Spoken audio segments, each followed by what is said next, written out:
Assalamualaikum warahmatullahi wabarakatuh.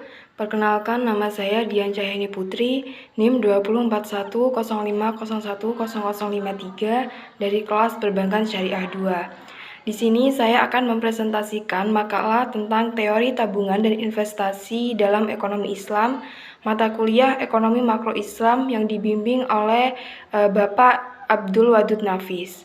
Langsung saja yang pertama yaitu pengertian tabungan.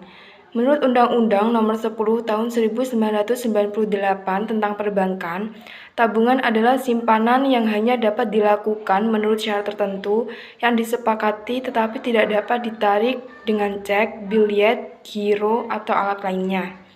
Kemudian menurut Undang-Undang Nomor 21 Tahun 2008 tentang Perbankan Syariah, tabungan adalah simpanan berdasarkan wadiah atau investasi dana berdasarkan akad mudharabah atau akad yang lain yang tidak bertentangan dengan prinsip syariah.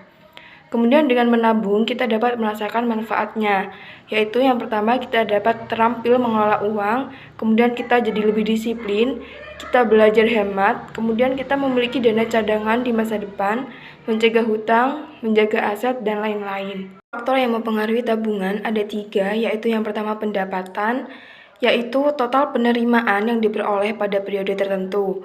Kemudian yang kedua ada konsumsi, yaitu penggunaan barang dan jasa yang secara langsung akan memenuhi kebutuhan manusia. Kemudian yang ketiga yaitu suku bunga. Adalah harga dari penggunaan uang atau biasa juga dipandang sebagai sewa atas penggunaan uang untuk jangka waktu tertentu. Akad tabungan dalam perbankan syariah ada 2, yaitu yang pertama akad wadiah, adalah usaha untuk menjaga dan menyimpan harta milik orang lain tanpa adanya kompensasi atau imbalan apapun atas jasa penyimpanan tersebut.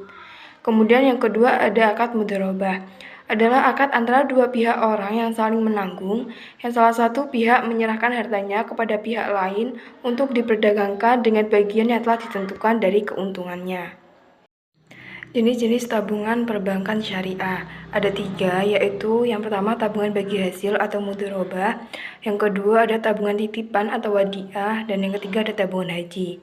Kemudian landasan hukum tabungan salah satunya terdapat dalam surat Al-Furqan ayat 67 yang artinya, dan orang-orang yang apabila membelanjakan harta, mereka tidak berlebihan dan tidak pula kikir, dan adalah pembelanjaan itu di tengah-tengah antara yang demikian. Kemudian pengertian investasi. Martono mengungkapkan bahwa investasi merupakan penanaman dana yang dilakukan oleh suatu perusahaan ke dalam suatu aset dengan harapan memperoleh pendapatan atau keuntungan di masa yang akan datang. Jenis-jenis investasi. Investasi dapat digolongkan berdasarkan asetnya, yaitu ada real asset dan financial asset. Kemudian investasi berdasarkan pengaruhnya, investasi berdasarkan sumber pembiayaannya, dan investasi berdasarkan bentuknya. Pengertian investasi menurut ekonomi Islam. Islam menjelaskan konsep investasi secara umum.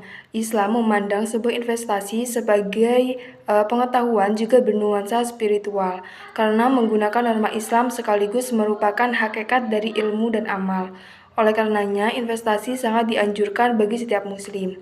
Salah satunya terdapat dalam surat Al-Hasyr ayat 18 yang artinya, "Wahai orang-orang yang beriman, bertakwalah kepada Allah dan hendaklah setiap orang memperhatikan apa yang telah diperbuatnya untuk hari esok.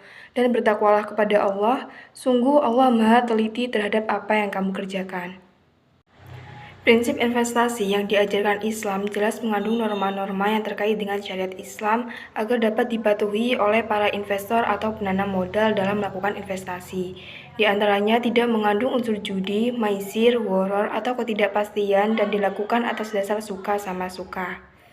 Kemudian perbedaan tabungan dan investasi. Perbedaan tabungan dan investasi dapat dilihat dari segi fungsi dan penggunaan dana, tingkat risiko produk, profit yang didapatkan, dan perlindungan terhadap dampak inflasi. Mungkin itu saja yang bisa saya sampaikan, kurang lebihnya mohon maaf. Wabillahi taufiq wal hidayah. Wassalamualaikum warahmatullahi wabarakatuh.